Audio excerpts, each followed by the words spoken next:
Hello students, welcome back. We are again with the same topic sentences. अभी तक हमने sentence के बारे में क्या जाना है, सेंटेंस का नेचर क्या होता है, सेंटेंस कैसा होता है, सेंटेंस की डेफिनेशन क्या होती है, सेंटेंस के कंपोनेंट्स कितने होते हैं। आज हम सेंटेंस के डिफरेंट टाइप्स के बारे में बात करेंगे। सेंटेंस जनरली होता क्या है कि sentence is a meaningful group of words, शब्दों का वह समूह जिसका कोई मीनिंग निकलता हो।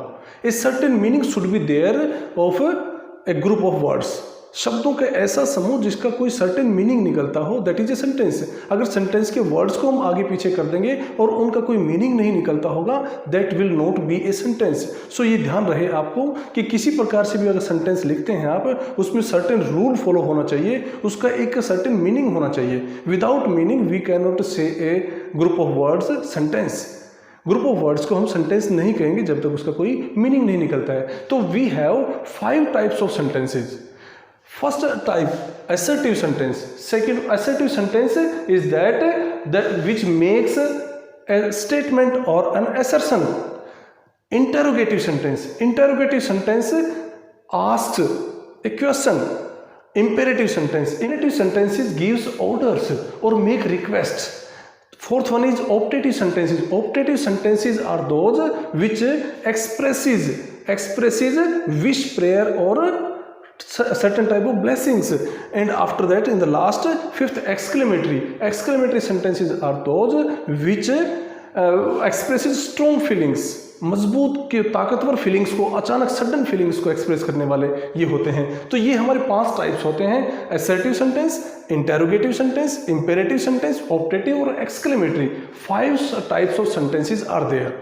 Let's deal with one by one individually.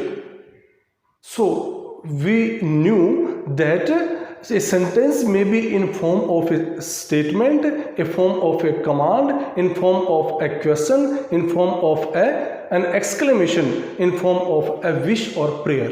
So 5 types of sentences are there. The first type is assertive sentence. In assertive sentence there is always a statement. A statement, simple statement is there in which there is an idea that is expressed. कोई एक बात होती है जो रखी जाती है simply words में, सिंपल वर्ड्स में रखी जाती है। सबसे पहली बात असर्टिव सेंटेंस, जिनको हम सिंपल सेंटेंस भी कहते हैं। एंड ध्यान रहे कि नेगेटिव सेंटेंस भी असर्टिव सेंटेंस ही होते हैं जिसमें हम नोट का प्रयोग करते हैं।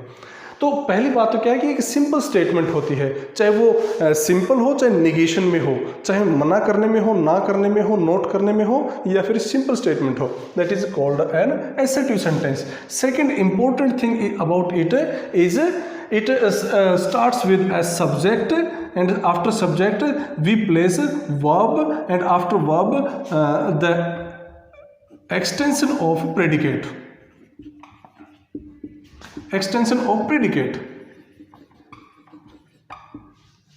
Okay, and the third is very important thing about it is that it ends with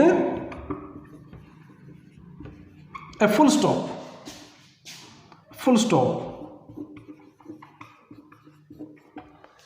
ये हमारा simple sentence, assertive sentence. Assertive sentence is a simple statement in which subject comes first, and after that a verb, and after verb if there is any other thing, additional thing as an extension of predicate, we put after verb. And so the most important thing is it ends with a full stop. For example, he goes to Sri Lanka.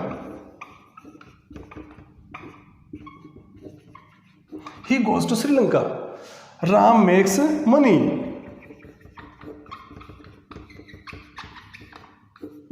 Student plays in playground. We go for walk. All these sentences, we do not need any type of help. This is sentence. All these sentences are assertive sentences. Assertive sentences होते हैं ये सभी के सभी. Okay? We shall deal with interrogative sentence. INTERROGATIVE, interrogative sentence. Interrogative sentence is that in which a question is asked. Simple. A question is asked.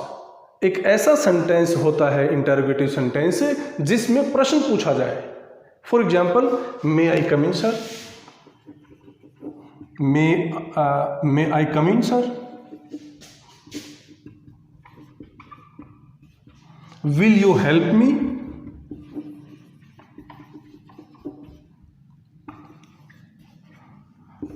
Does he write a letter?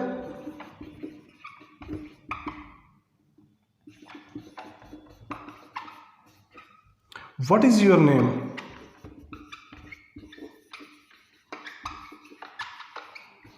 All these sentences are interrogative sentences. In this type of sentence, the sentence is followed by a question mark. Question mark will be put in the end of the sentence. हमेशा हम sentence के last में क्या लगाएंगे? Question mark. Second thing, first thing is it's about question mark. Second thing, the helping verb. The helping verb क्या होती है? Helping verb जैसे do, does, is, am, are, was, were, did, has, have, had, all these are helping verbs. तो helping verbs, और ये कहें हम auxiliary verb कहेंगे हम इसको, या फिर हम कहेंगे मॉडल ऑक्सिलरी होती हैं. ये सारे के सारे सेंटेंस की शुरुआत में आती हैं. सब्जेक्ट से पहले we put them in the first of the sentence.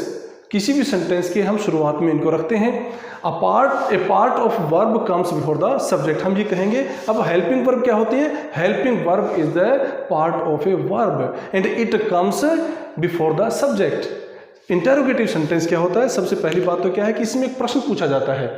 A statement in which a question is asked, and secondly we put question mark in the end of the sentence, and the third thing is helping verb or modal auxiliary is put before the subject. तो these are the important things about interrogative sentences. Question पूछा जाता है. तो question पूछने के बाद इसके बाद इसका नेचर क्या होता है? वर्ड ऑर्डर क्या होता है? इसमें वर्ड ऑर्डर क्या होता है?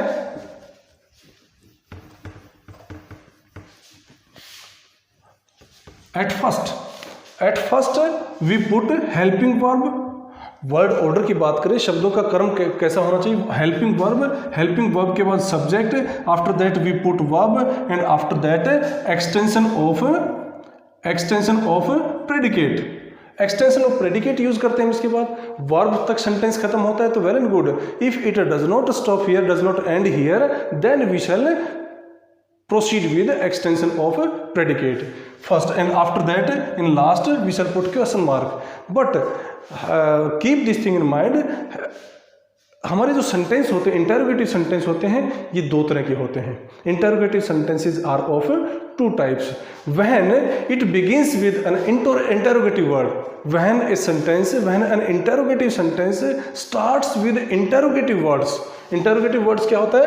डब्ल्यू और एच से बनने वाले जो शब्द होते हैं, जैसे कि व्हाट, वेयर, व्हेन, वाई, विच, ये सारे क्या होते हैं? डब्ल्यू एच वर्ड्स होते हैं. डब्ल्यू एच वर्ड फैमिली के वर्ड्स होते हैं, तो ये इंटरोगेटिव वर्ड्स कहते हैं. तो क्या होता है कि जब डब्ल्यू एच या इंटरोगेटिव वर्ड से हमारा क्वेश्चन शुरू होता है तो हम क्या करते हैं? डब्ल्यू और एच जो फैमिली के वर्ड्स होते हैं उनको हेल्पिंग वर्ब से पहले यूज करते हैं. We shall put interrogative words before the helping verb, and after that the pattern, the word order will remain the same. ये सारा का सारा वैसा का वैसा रहेगा. उसके बाद WH प्लस हेल्पिंग वर्ब, और उसके हेल्पिंग वर्ब के बाद क्या रहेगा? हमारा सब्जेक्ट के बाद वर्ब के बाद एक्सटेंशन ऑफ प्रेडिकेट. एक्सटेंशन का मतलब क्या होता है? आगे बढ़ना, उसको आगे एक्सटेंड करना, बढ़ाना उसको आगे. अगर वर्ब के बाद सेंटेंस आगे बढ़ता है तो बचा हुआ सारा का सारा पार्ट क्या होगा? एक्सटेंशन ऑफ प्रेडिकेट होगा. तो ये होता है. और लास्ट में हम क्या लगाते हैं? क्वेश्चन मार्क लगाते हैं. तो ये ध्यान रखने वाली बात है कि interrogative sentence are of two types. एक तरह के सेंटेंस वो होते हैं जो हेल्पिंग वर्ब से शुरू होते हैं, they start with helping verb. And second type of sentence are they start with WH family words, जैसे कि what, when, where, why, which और हाउ. इनसे शुरू होने वाले जो होते हैं वो WH फैमिली के इंटरोगेटिव वर्ड्स होते हैं, उनसे शुरू होते हैं. तो इंटरोगेटिव जो सेंटेंसेस होते हैं वो सिंपली आस्क क्वेश्चन, वो प्रश्न पूछते हैं. Okay. Next, imperative sentence. IMPERATIVE. Imperative means a sentence in which a command is expressed. These type of sentences express command, order, request or advice. किसी भी प्रकार का आदेश हो, सलाह हो, किसी प्रकार का हुक्म हो और किसी प्रकार की प्रार्थना हो, all these types of feelings are considered in this category of sentence imperative sentence. किसी भी प्रकार का आदेश हो, रिक्वेस्ट हो, किसी प्रकार का कमांड हुक्म दिया जा रहा हो या किसी प्रकार की रिक्वेस्ट की जा रही हो, तो these are the things that fall in this category imperative sentences. Imperative sentences एक चीज़ और ध्यान रखनी है कि they are always followed by either full stop और इन दोनों में से एक का प्रयोग होता है, either it is full stop और साइन ऑफ एक्सक्लेमेशन। जैसे हमारे पास एग्जाम्पल के तौर पे हम देखें कि help the poor, help the poor, ये सेंटेंस जो हमारा है ये क्या है, हमारा इंपेरेटिव सेंटेंस है, गरीबों की मदद करो। Type these letters, in letters को टाइप करो, type these letters, type these letters in English, ये सेंटेंस भी क्या है, इंपेरेटिव सेंटेंस है। पहली चीज तो क्या है कि these are always followed, such type of sentences are always followed by either full stop और साइन ऑफ एक्सक्लेमेशन। जैसे हम साइन ऑफ एक्सक्लेमेशन का एग्जांपल देखेंगे तो जैसे कि don't miss the train, don't miss the train, इस ट्रेन को मिस नहीं करना। तो this is a type of command in which in the last we put a sign of exclamation. So either it is followed by full stop or it is followed by sign of exclamation. And the third important thing is that they always start with the first form of verb. First form of verb. इस type के sentence हमेशा verb की पहली form से शुरू होते हैं। अब इस वर्ब की पहली फॉर्म से सब्जेक्ट नहीं होता, सब्जेक्ट जो होता है यहाँ पे वो यू होता है, जो कि विजिबल नहीं होता, जो कि लिखना नहीं होता, जो कि अंडरस्टूड होता है, अपने आप में समझने का होता है। हेल्प द पुअर सेंटेंस है, इसका मतलब यू हेल्प द पुअर, गरीबों की मदद करो, इसका मतलब आपको कहा जा रहा है कि आप गरीबों की मदद करो। टाइप दीज लेटर्स, आप जो है ना इन लेटर्स को टाइप कीजिएगा, इसका मतलब आपको कहा जा रहा है कि इन लेटर्स को टाइप कीजिए। You type these letters, you do not miss the train, तुम्हें ट्रेन मिस नहीं करनी है। तो यहाँ पे you is understood, you is not used here as subject but it is hidden, it is understood. तो keep this thing also in mind. Okay, one is optative sentence.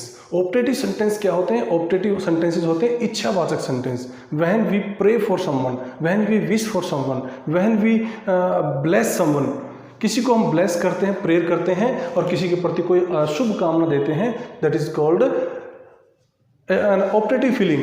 Optative sentence की category में fall होते हैं। जैसे कि हम कहेंगे कि may God bless you,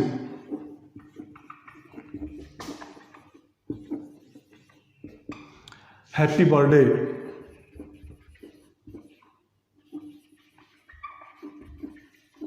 happy birthday, happy new year, may God bless you, may you pass in the exam, may you live long, would that I were a king. All these types of wish, all these types of prayers are there which fall in this category of sentence, optative sentence.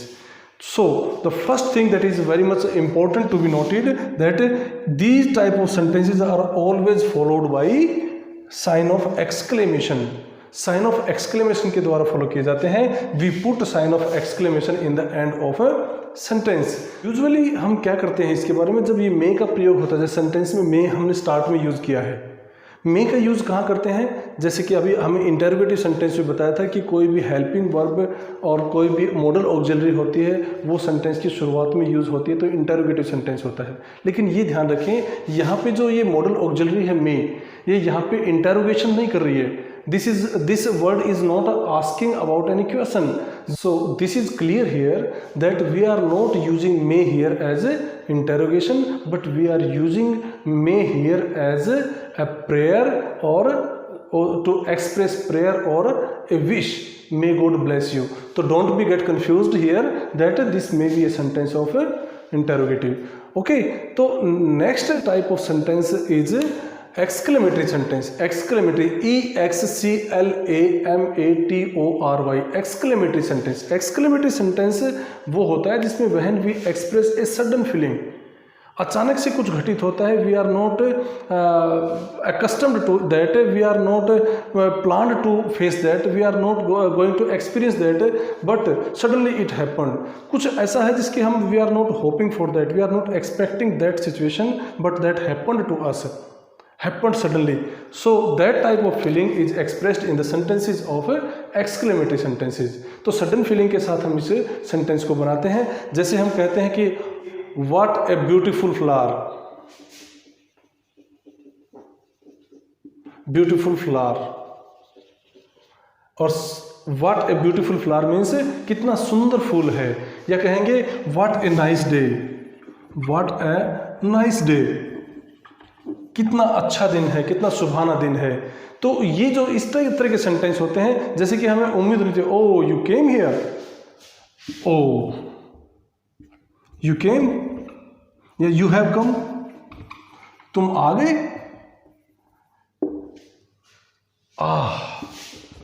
It's delicious, it's delicious. These are the sentences which are there in the category of exclamatory sentences. अब यहाँ पे कुछ बातें ऐसी हैं जो जाननी जरूरी हैं। When we are there to use these type of sentences, we have to note one thing. We have to note one thing, that we shall put a sign of exclamation in the end of the sentence. One thing. This type of sentence will always carry sign of exclamation. इस तरह के sentences जो होते हैं वो हमेशा अपने साथ साइन ऑफ एक्सक्लेमेशन रखते हैं।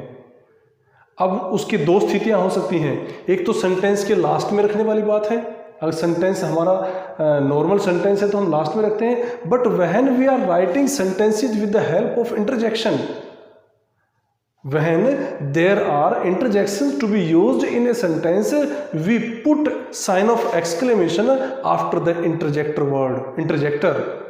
हम इन इंटरजेक्शन जो वर्ड है हमारे, इनके साथ में interjection sign of exclamation use करेंगे।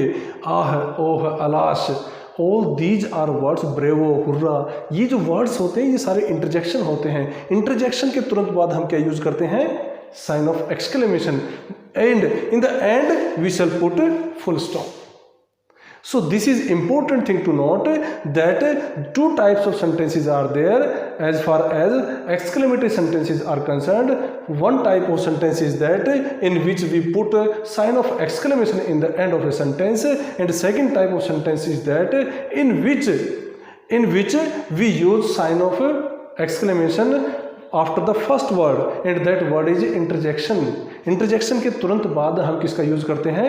हम इंटरजेक्शन के तुरंत बाद साइन ऑफ एक्सक्लेमेशन का यूज करते हैं। But this should also be thought and considered and understood and learned and remembered that we shall put full stop in the end of the sentence when there is interjection and we have already used sign of exclamation in sentence previously, so this is to be understood. Okay, one more thing is necessary to be noted, that we have already told that interrogative words are there in sentence to express, to ask a question. किस प्रश्न पूछने के लिए हम interrogative words का use करते हैं. Okay, no doubt we use, but यहाँ पे ये ध्यान रखें ये भी interrogative words हैं, जैसे कि how pretty you are, कितने सुंदर हो तुम. तो यहाँ पे ये व्हाट, हाउ, जो ये वर्ड्स हैं ये क्या है? इंटरोगेटिव वर्ड्स हैं. बट यहाँ पे हमने क्या यूज किया है? हमने यहाँ पे इन वर्ड्स को एक्सक्लेमेशन दिखाने के लिए यूज किया है. अब आप ये पूछेंगे या ये कहेंगे कि अब अंतर क्या हुआ, हम ये कैसे इसको पहचाने कि ये इंटरोगेटिव वर्ड है, इंटरोगेटिव वर्ड है, ये प्रश्नवाचक है कि एक्सक्लेमेटरी है. एक्सक्लेमेशन जब यूज करते हैं और इंटरोगेशन यूज करते हैं, ये दोनों अलग अलग तरह के सेंटेंसेस होते हैं. इन दोनों को ही, इंटरोगेटिव सेंटेंस को और एक्सक्लेमेटरी सेंटेंसेस को अगर हम सेग्रीगेट करें, अलग अलग करके देखें, उनको डिफ्रेंशिएट करें, तो यहाँ पे देखिए मैं एक एग्जाम्पल के जरिए आपको बताता हूँ कि जैसे एक सेंटेंस है हमारा, how pretty you are, how pretty you are, sign of exclamation, pretty you are, ये क्या हो गया हमारा? एक्सक्लेमेटरी सेंटेंस हो गया. अब दूसरा सेंटेंस इसको इंटरोगेटिव बनाएंगे हम, तो how pretty does she write, does she look, कितनी सुंदर दिखती है वो, how pretty does she write, कितना सुंदर लिखती है। तो ये डिफरेंस देखिएगा। डिफरेंस कहाँ होता है? डिफरेंस यहाँ होता है कि सब्जेक्ट से पहले अगर हमने हेल्पिंग वर्ब का यूज कर दिया तो इंटरोगेटिव सेंटेंस हो गया, और सब्जेक्ट के बाद में अगर हेल्पिंग वर्ब का यूज कर दिया that will be interrogative, not interrogative but exclamative sentence. यहाँ देखिए कि how interrogative in both sentences this word is the same word is used and this word is interrogative word, but here difference is there. Difference is we see difference here. When we put helping verb before the subject, then it will be interrogative sentence, as it happens in this sentence. Does is put before subject, but in this sentence are is used after the subject. So this is an important thing that is to be noted, that there is a difference. Words का different तरीके से use हो सकता है। एक ही word को, जैसे हमने एडजेक्टिव में बताया था, जैसे हमने प्रोनाउन में बताया था कि कोई भी वर्ड उसके यूज़ के आधार पे हमें मालूम चलता है कि what is this word, what is the nomenclature of this word, what is the category of the word in which it falls. तो यहाँ भी how को हमने दोनों कैटेगरीज में डिवाइड करने की कोशिश की है कि how एक इंटेरोगेटिव वर्ड है, but it can be used in either side, it can be used in exclamatory sentence as well as in interrogative sentence. So students, इनको सभी को समझ के देखिएगा, और हम इसको चैप्टर को और आगे जारी रखेंगे, इस लेक्चर को आगे भी जारी रखेंगे। तब तक आप इसको देखते रहिए, घर पे रहिएगा, स्वस्थ रहिएगा, पढ़िएगा और खूब मेहनत कीजिएगा। Thank you very much.